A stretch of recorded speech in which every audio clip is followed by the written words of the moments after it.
again. Welcome to ManchTalk. I'm Tammy Simmons. And I'm Carla Garrick. And I hope you're enjoying this wonderful summer weather. I know, it's great. This has been a really, really good summer.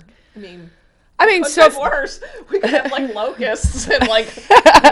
Oh my God, I did read an article that said someone got the bubonic plague in China, and I was like, oh no, not that next. I saw a thing this morning, I forget where, it was real.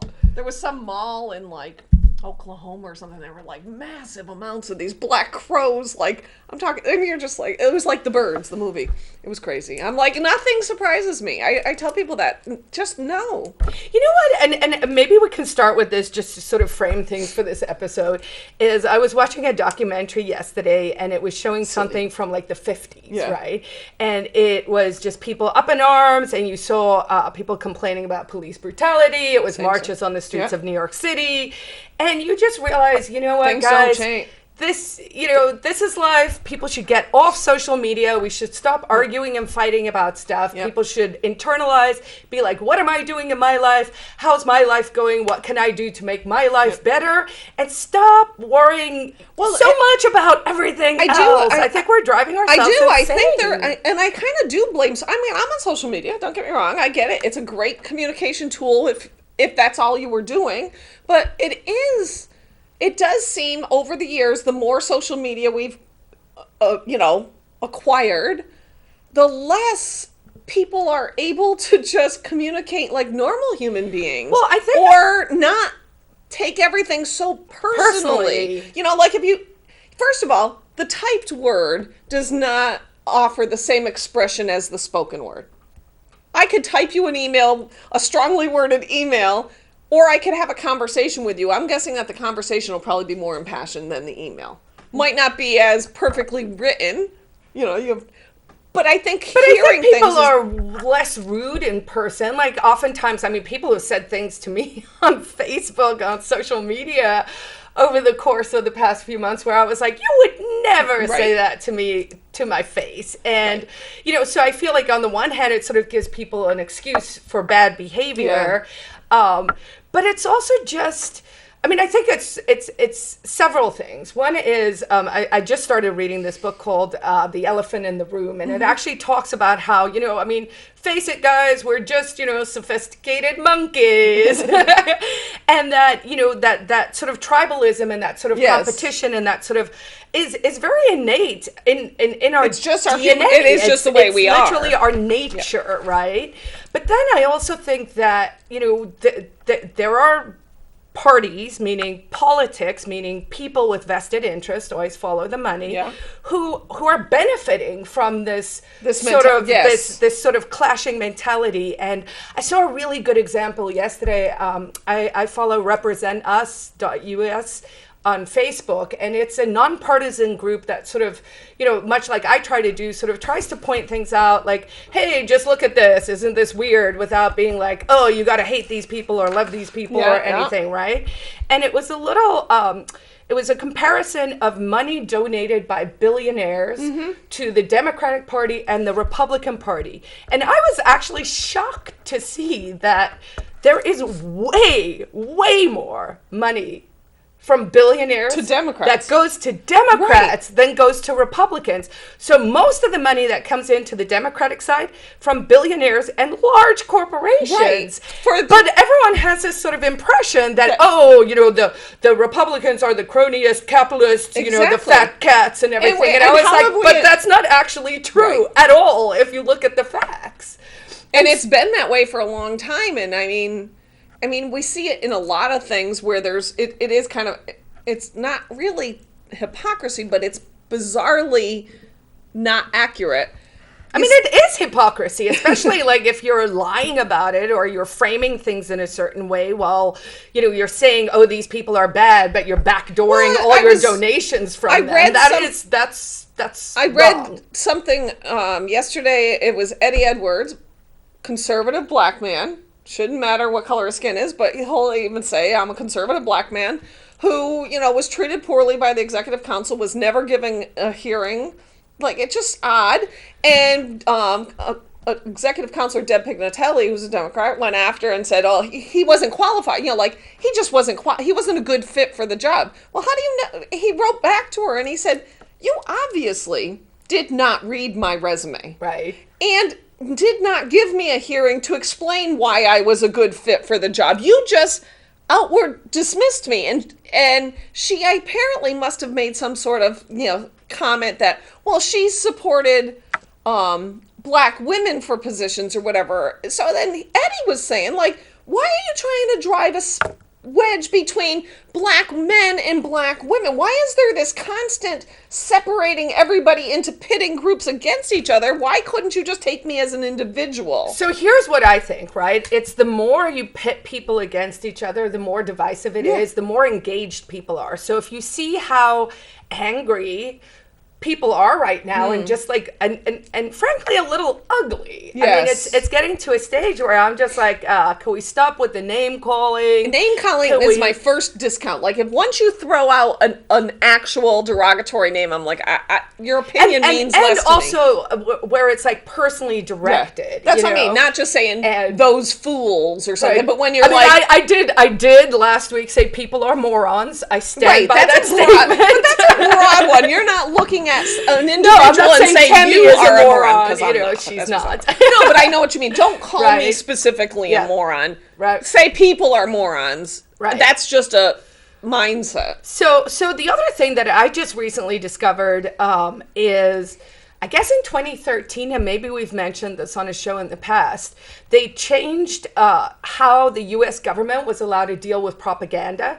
So there was a bill called the Smith-Mundt Act, which in 2013 actually got repealed. And that bill used to make it illegal for the U.S. government to use propaganda against its own citizens. And I'm like, from 2013 to now, seems to me like social media has gotten like very divisive. It's designed to sort of pit us against each other. You hear these comparisons to the Civil War where it was brother against brother and father against son.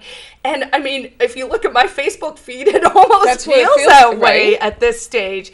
And so I just want to tell everyone, let's take a chill pill. Let's actually look at internalizing, go back to your own life. Right. Just go back to who you are and be like, am I healthy? If I'm not entirely healthy, maybe I should what try. can I do to change it? Tammy and I have both been working really hard, and I understand we're getting older, so like you start to think about those things. But it's also, it's kind of like, I mean, I've sort of seen where the world is heading, and I'm like, I don't want to put any burden or onus on society. And by way of example, I don't know if you followed this on my Facebook, but like I made a comment and people just took it. I thought it was kind of just cheeky and sort of like, but I was also genuinely trying to point out this sort of hypocrisy because, and so the statement was, if you want me to wear a mask, then I want you to lose. It's not even want. If I'm going to demand you wear a mask. Right. Because there's a difference between I would like you to do something and I demand you do something. Right. And then, of course, after the demand comes the sort of enforcement thing, right? So once they write a law where it's a mandatory mask law, now you're actually making it so that the police have to go enforce it. And don't tell me I'm exaggerating, because at Planet Fitness in Nashua, New Hampshire, the police now sit outside the gym to make sure you're wearing a mask before you go to work. There's no actual crime in Nashua. So that's the problem. So anyway, so the post I made was, I was like, if you want, and I said, it wasn't even a demand. I was like, if you want me to wear a mask, then I want you to lose weight, get 8 hours of sleep, and eat right. Right. Are you ready, Karen?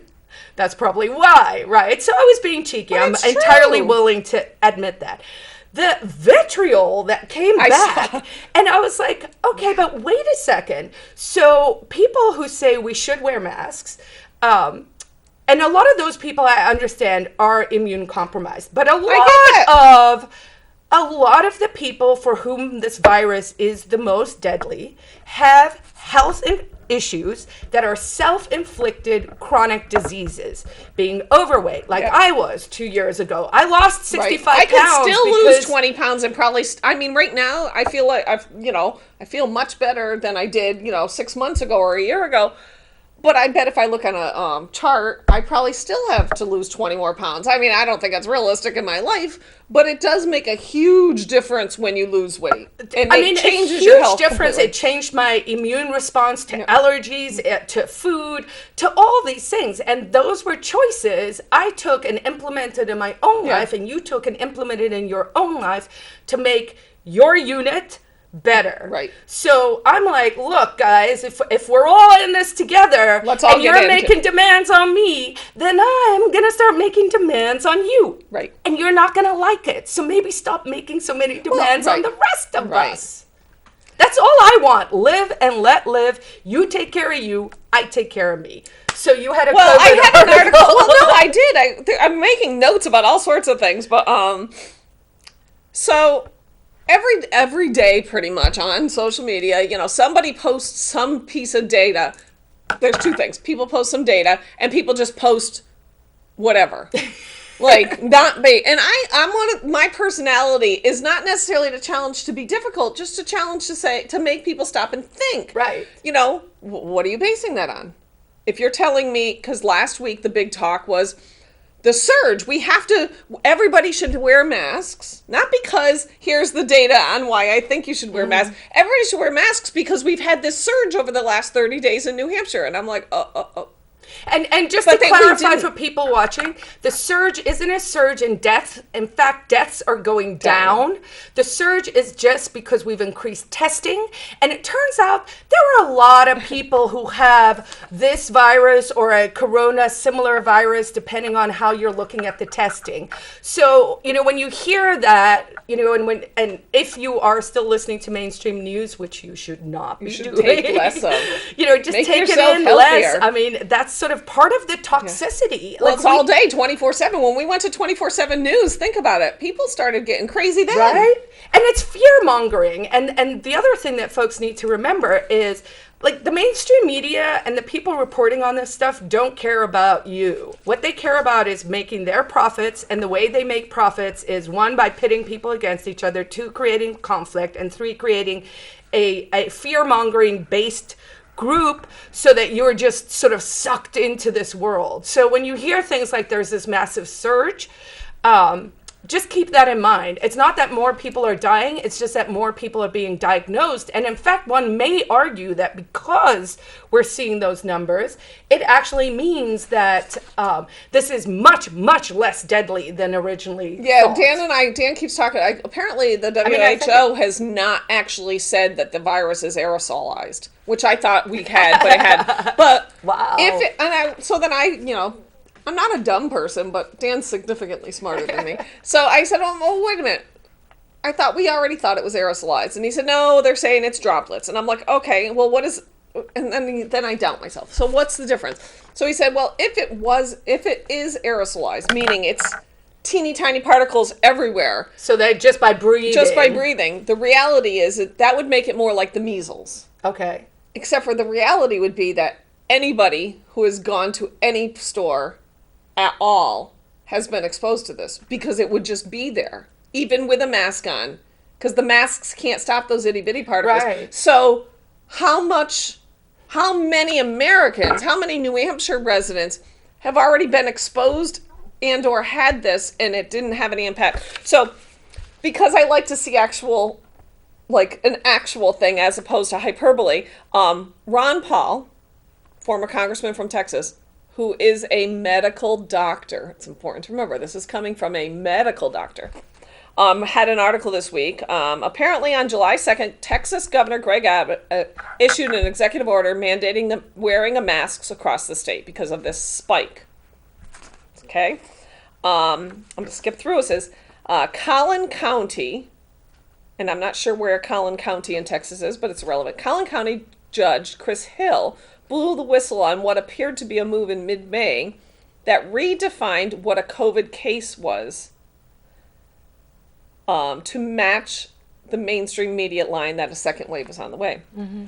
In a commissioner's court hearing for the Collin County on May 18th, it was revealed that while previously the determination of a COVID case, because that's the number you're hearing about, is all these new cases, mm-hmm. was a confirmed COVID test result. That's what I always thought. The definition was suddenly changed to count probable cases as cases.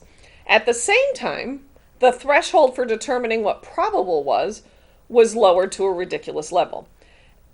Judge Hill said at that meeting, if you have subjective fever and you have a headache and you live in Collin County, you now meet the qualifications to be a probable COVID patient. Even worse, once your probable case is determined based on the possibility of unrelated subjective criteria, up to 15 people in possible contact with that probable case are also listed as probable cases.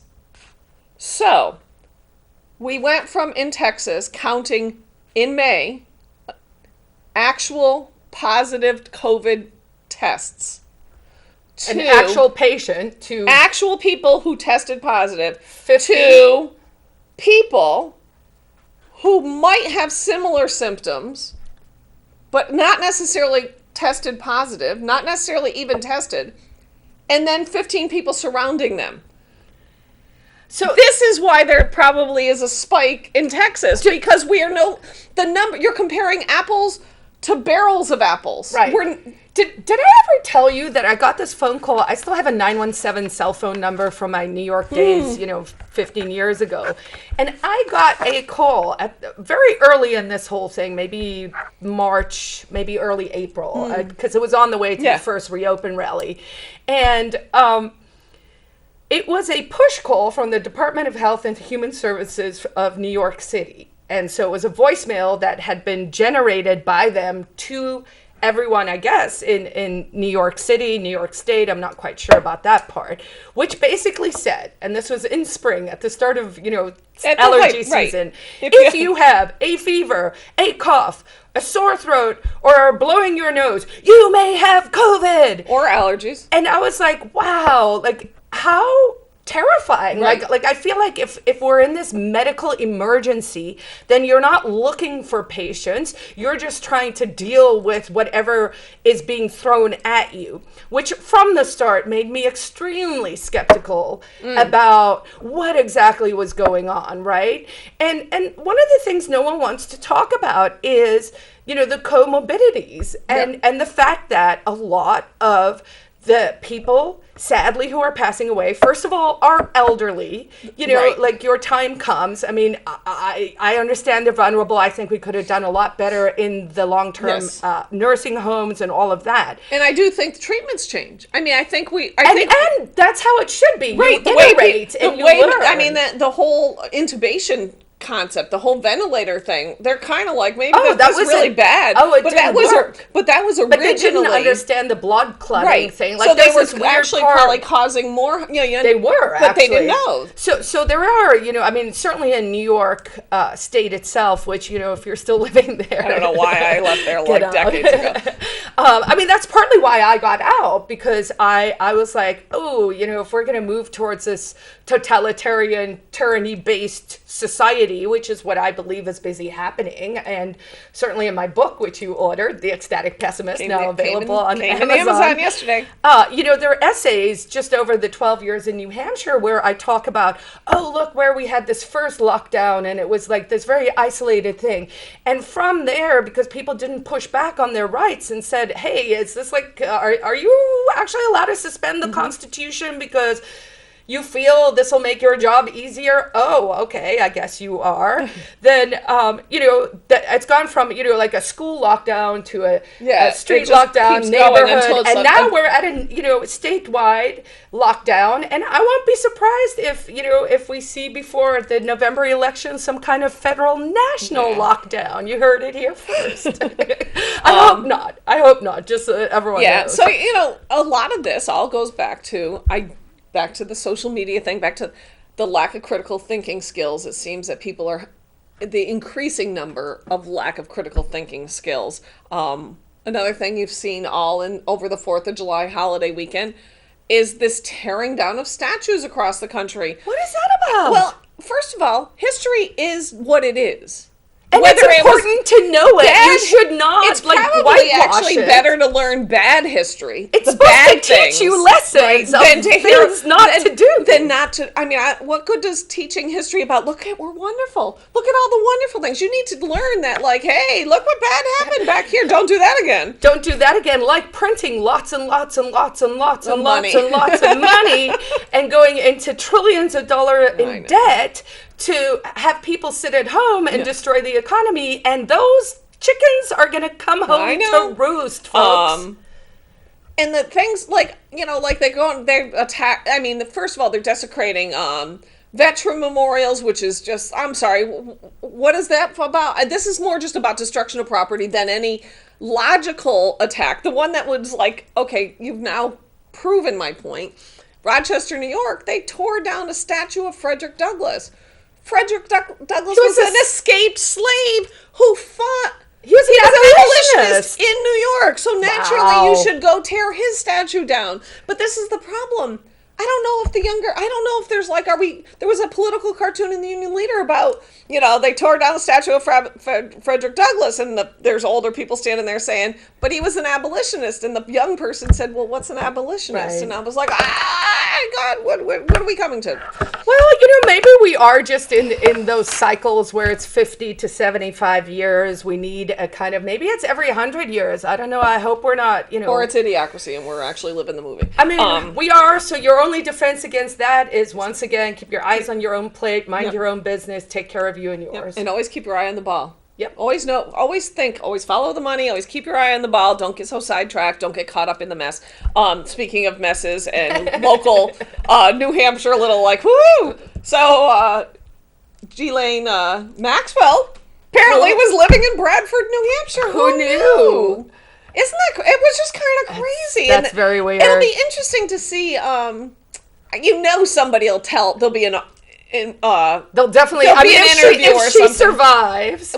Until she I don't know when her scheduled suicide is. But as long as I have a feeling. Well, I heard she has a dead man switch, which is basically if you have. She has videos, and if she dies in suspicious circumstances, this will get released. And I hope that's true, because I think that's probably the only way we're going to get to the bottom of that story. And I think the first, honestly, if this is just speculation, gossip, rumor, all that stuff, I think the first hit's going to be Prince Andrew.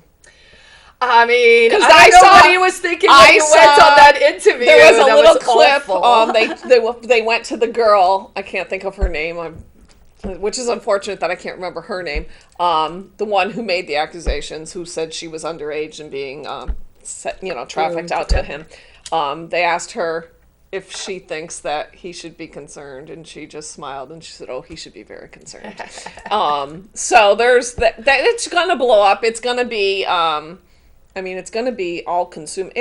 I watched the documentary on Epstein. He is a crazy, disgusting example of a human being. I mean, she is no better because she not only tolerated it, she actually actively participated in procuring these underage girls.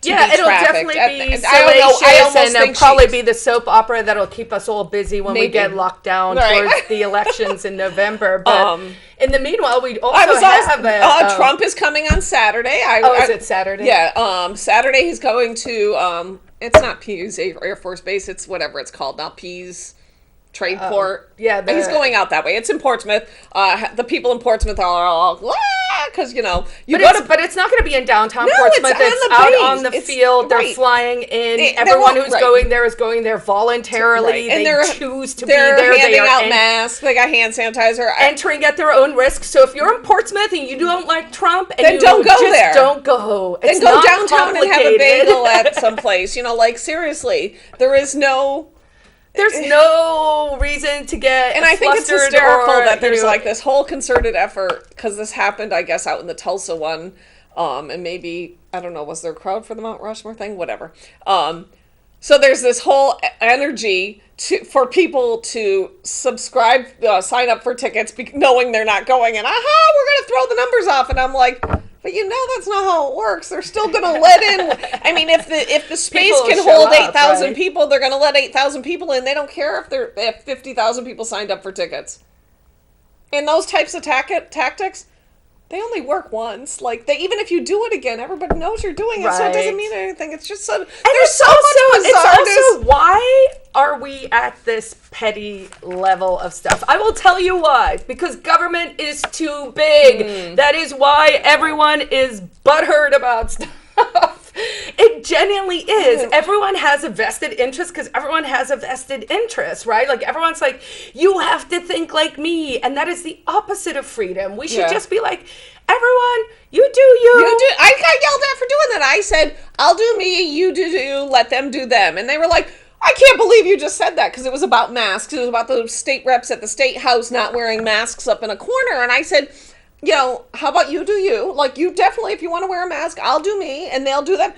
Apparently that was a terrible thing to say. I'm a cold, heartless person. And I was like, no, I'm just saying this is how life should work. Somebody asked me recently, ran into neighbors, people who live literally in very close proximity to my house, ran into them at a local business, and they said, "Oh, are you an independent?" And I said, "No, I'm a Republican." And he was like, "Oh," and then the third person said, "No, you like her, this and that." She's like, "Yes," and I said, he goes, "Well, what do you believe in?" And I go, "In a nutshell, how about this? You live your life, I'll live my life, he can live his life, and as long as we don't interfere with each other's lives, everybody's happy." Right. How about we go back to that concept? What I do in my backyard, as long as it's not bothering my neighbors, shouldn't bother anybody else. Stop. And here's one, right? Because no one wants to suddenly address your body, your choice, right? So I'm like, you wear a mask if you want to wear a mask. Definitely. If you don't want to wear a mask, don't wear a mask.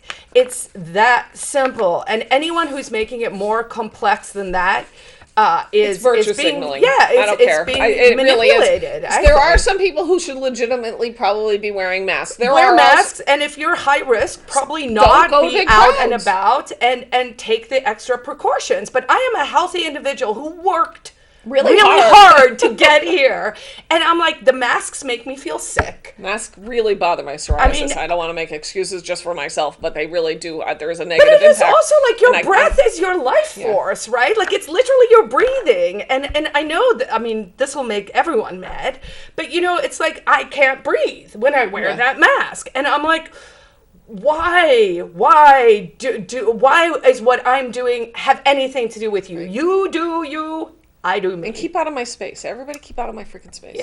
But that should have been a rule before I saw COVID. a really cute photo from over the weekend, and we were all standing 6 or more feet apart, and I was like, libertarian, social distancing since forever. Yeah. All the introverts love this. They've been preparing their whole lives for this.